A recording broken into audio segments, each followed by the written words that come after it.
Halo, sobat-sobat semesta, my soul family. How are you?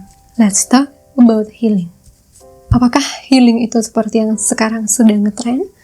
About vacation, about traveling? Menurut Kamus Bahasa Oxford, arti dari healing adalah sebuah proses untuk membuat atau menjadi baik-baik saja atau sehat lagi. Healing adalah istilah yang sangat biasa aku dengar, terutama di karirku ya, karena aku seorang coach, yaitu pelatih untuk kehidupan, untuk mental health, dan juga seorang konselor untuk mental health. Istilah healing ini menjadi makanan sehari-hariku. Dan berdasarkan profesiku itu, aku jadi bisa melihat beberapa fakta healing yang aku saksikan sendiri. Jika bicara soal mental, healing ini terjadi saat ada sebuah trauma, masalah, tekanan, atau perubahan yang terjadi dalam hidup seseorang. Ada namanya kayak relearning atau belajar ulang kembali program yang dulu biasa kita gunakan untuk merespon sebuah kejadian, dan setelah healing kita biasanya akan punya respon baru. Kita mendidik tubuh kita, otak kita untuk bertindak berdasarkan respon baru, tentunya respon yang lebih ideal. Untuk relearning atau reprogram semua program-program yang sudah ada di tubuh kita ini, itu membutuhkan waktu. Kita juga nggak tahu kapan sebuah kejadian yang mengingatkan kita pada trauma kita itu bisa datang dalam hidup. Namanya healing itu sangat ups and down, butuh waktu dan butuh komitmen, kesabaran tinggi dalam menjalaninya. Banyak manusia yang merasa bertemu dengan terapis atau mental counselor itu masih merupakan hal yang tabu. Tapi di zaman sekarang kayaknya udah nggak lagi ya, karena memang tekanannya berbeda, apalagi dengan dunia sosmed yang ngebawa pengaruh banyak banget, terutama pada anak-anak muda zaman sekarang. So, yang namanya sekarang kesehatan mental disorot lebih baik dibandingkan sebelumnya. Itu juga yang ngebuat banyak kesadaran tentang healing ini mulai dirasakan oleh orang-orang. Mulai terbuka pikirannya untuk memproses sendiri atau mencari bantuan profesional. Tergantung apa masalahnya, tentu saja bantuan profesional atau melakukan healing itu secara sendiri, secara pribadi, it doesn't matter. Teman-teman yang tahu mana yang terbaik untuk kesehatan mental, ketenangan batin teman-teman. Di pengalaman dari diriku pribadi dan juga klien-klienku, aku menemukan titik-titik di mana aku merasakan aku butuh memproses atau healing secara mental. Itu biasanya terjadi pada waktu mulai ada demotivasi atau motivasi hidup mulai mengendur ya, berkurang. Gairah hidup, bahkan kebiasaan-kebiasaan baik yang biasa dijalani sehari-hari tiba-tiba berubah. Jadi bisa dikatakan males untuk melakukannya. Dan itu ngebawa sebuah red flags buat aku, rambu kuning bahwa ini adalah something yang harus aku hadapi. Karena itu pertanda tubuhku sedang memberikan informasi pada otakku, aku sedang tidak baik-baik saja. Ada sebuah trauma yang naik, ketakutan yang naik, atau stres yang sedang terjadi padanya. Biasanya, itu adalah waktu terbaik untuk melakukan healing. Itulah yang ngebuat sebuah proses healing sangat berdaya dan berdampak pada keseharian manusia, kehidupan cintanya, kesuksesannya, dan lain sebagainya. Seorang manusia tidak akan bisa melakukan sesuatu secara optimal jika ada sesuatu yang mengganggunya. Dia tidak bisa menjadi versi terbaiknya di dalam hidup. Demotivasi, berubah habit, menyepi, isolasi diri, down, bahkan beberapa orang badan sakit merupakan sign yang memang sering ditemukan pada orang-orang yang mengalami stres atau mengalami proses kenaikan trauma. And that's when you need to seek help. Dan yang menarik lagi, untuk seeking help ini, selain profesional, selain diri sendiri, sebenarnya ada yang bisa bantu banget buat manusia lebih cepat healing. Contohnya, pasangan, sahabat, teman sepenanggungan, orang-orang yang punya pengalaman hidup yang sama, trauma yang sama, dan lain sebagainya. Jadi healing ini kadang sangat amat bergantung kepada lingkungan dari orang yang mengalaminya. Orang-orang yang datang ke hidup kita, either dia akan memicu trauma kita atau bantu untuk menghealingnya. Kombinasi untuk healing dan berada dengan orang yang tepat itu adalah sebuah kunci untuk membawa kesembuhan yang diinginkan seseorang. Stres mental bisa berpengaruh ke fisik. Yes. Pada waktu kita sedang naik, sedang bertahan-bertahannya karena stres, fokus tubuh kita ada pada stres itu. Dia sampai lupa bahwa ada yang lain nih. Kayak onderdilnya mulai turun mesin di mana-mana. Dan jangan kaget saat sudah ada healing trauma besar, badan mulai kelihatan ada sakit di mana secara fisik. Karena dia sudah bisa jujur, sudah bisa tidak hanya fokus kepada stres itu, tapi juga mulai bisa merasakan titik-titik yang kurang enak di badannya. Bukan cuma pada waktu stres, pada waktu healing pun fisik kita akan ikut terimbas. Fakta lainnya tentang healing adalah healing hanya bisa terjadi pada waktu manusia berada di mindset pertumbuhan atau growth mindset ya. Dia tidak bisa diraih pada waktu manusia berada di mindset menghindar.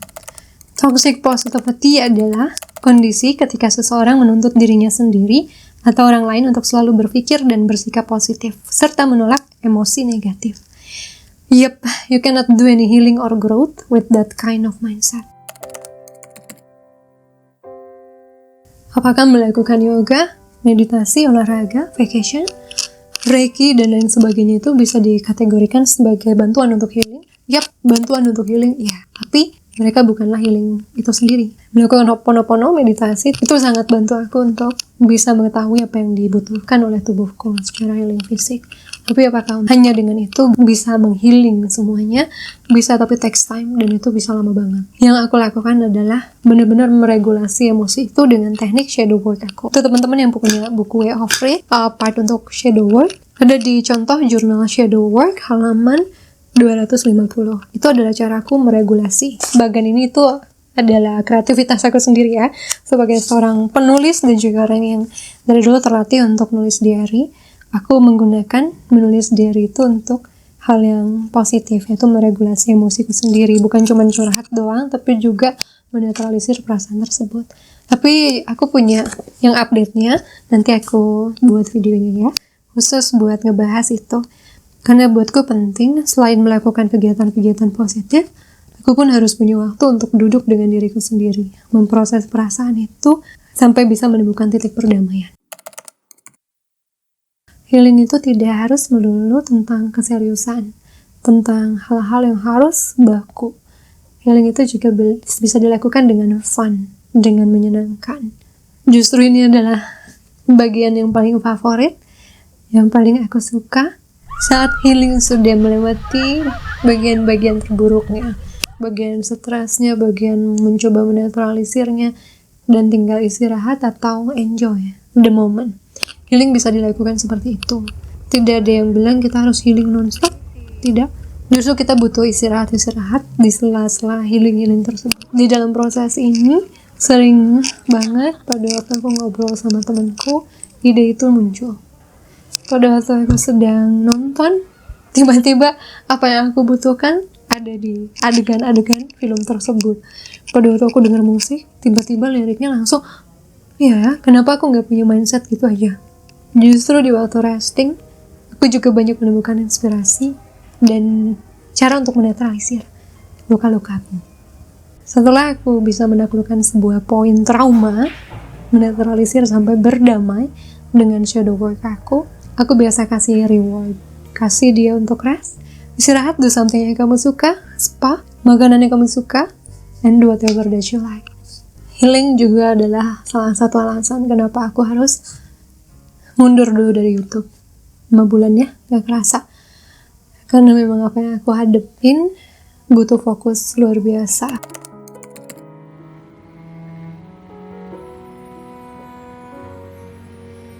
Tertawa itu cahaya, senang melihatmu kembali ringan. Menuju 2022 akan sedikit berat untuk hatimu, tapi kami selalu ada di sini. Aku menarik nafas dalam-dalam. And that's my fams. Why I've been gone from YouTube. Ini udah dari kecil, tapi puncaknya itu kejadian-kejadian itu ada di 2010 sampai 2020. Dan memang tendensi aku sejak dulu adalah kerja untuk lari dari masalah. who doesn't? Beberapa orang juga kan punya tendensi avoidant ya. Dan aku gak bangga sih sama sisi itu di diriku. Karena banyak PR ujungnya. Di tahun ini aku akhirnya memutuskan ini harus dihadapin. Untuk buat aku bisa hidup jauh lebih tenang, damai. So, dalam proses itu, aku butuh waktu dan butuh untuk mundur dari beberapa tanggung jawab. Sehingga aku bisa benar-benar memberikan fokus terbaik dan solusi terbaik untuk masalahku itu. Now I'm here. Meskipun pada waktu aku healing hal itu, badanku sempat drop. Seperti aku bilang, defense kita turun saat kita sudah mengetahui ancaman apa yang ada di dalam diri kita. Dan badan yang tadinya gak kerasa sakit-sakitnya mulai kerasa. Karena tidak ada lagi defense yang terlalu tinggi. Untuk badan masih kadang-kadang drop ya, tapi jauh lebih baik dibandingkan dalam proses healing tersebut. Setelah healing, apa sih yang terjadi pada manusia? Live in the present moment, badan kita mulai kembali lagi fokus pada diri kita sendiri, tidak lagi fokus pada ancaman-ancaman, sinyal yang terlalu kuat pada ancaman-ancaman yang mirip-mirip. Jadi kita bisa relax dan bisa menikmati momen lebih baik dalam setiap detail harinya. Healing juga bantu untuk membuat kita sadar terhadap respon-respon yang kita sendiri keluarkan setiap ada sebuah masalah ya. Dulu mungkin kita berada dalam autopilot itu pada waktu kita sedang defensif banget, sedang tinggi benteng pertahanannya, kita biasanya tidak sadar pada respon kita sendiri. Setelah healing, kita akan benar-benar bisa lihat, oh kita reaksinya begini. Dan kita bisa geser sampai kita dapat reaksi, respon paling ideal dari diri kita. Tentunya, efek lainnya adalah perkembangan diri, growth. Kita akan lebih resilience, tangguh dalam hidup. Kita juga bisa mengetahui metode untuk regulasi diri, dan juga tidak kebawa-bawa sama sakit hati di masa lalu. Kemudian tentunya motivasi hidup kembali, semangat hidup kembali, dan kebiasaan-kebiasaan atau impian-impian yang ingin kita raih, kita sekarang udah mulai lebih bisa fokus untuk meraihnya. Healing juga membawa perubahan. Karena kita sudah berubah. Kita berkembang. Kita lebih maju. Jadi ada beberapa hal di dalam hidup yang juga ikut berubah bersama kita. Contohnya, goal kita, impian kita, gak lagi sama seperti dulu. Dan itu juga akan ngebuat kita lebih dewasa dalam kehidupan. Kemungkinan besar juga orang-orang di sekitar kita akan menyadari. Dan setelah motivasi hidup kembali, banyak banget yang pengen dilakukan. Dan aku sadar, oh my god, itu kan yang mau aku lakukan tahun lalu. Itu kan yang mau aku lakukan 5 tahun lalu. Jadi kayak ngerasa kehilangan momen, kehilangan waktu. Ya, itu bagian dari kesadaran yang sering terjadi setelah healing. Tapi aku juga sadar tidak ada sesuatu yang kebetulan ya. Tidak ada sesuatu yang akan terlewatkan jika itu memang milik kita. Tapi justru healing ini malah ngebawa aku ke blank slate. Sebuah chapter baru yang kosong untuk aku lukis, untuk aku tulis, gambar apapun yang aku mau. And gladly, I still have forever to do that.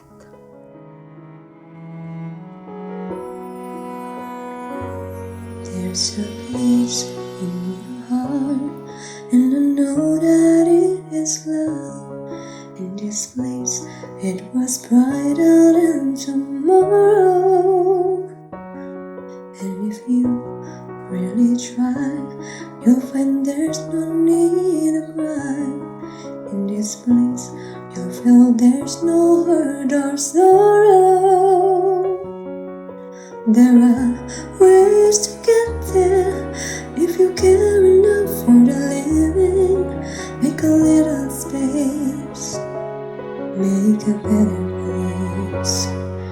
Heal the world, make it a better place for you and for me and the entire human race. There are people dying. If you care enough for the living, make a better place for you and for me. Hanya manusia yang mau mengerjakan hal yang tidak semua orang mau kerjakan. yang akan mendapatkan hasil yang tidak semua orang bisa dapatkan. Hanya soal waktu, saat seluruh cinta yang sudah kau berikan akan kembali lagi seluruhnya kepadamu. Menyembuhkan dirimu adalah menyembuhkan keluargamu dan seluruh generasi penerusmu. Healing adalah hal terbaik yang bisa kita wariskan kepada keturunan kita.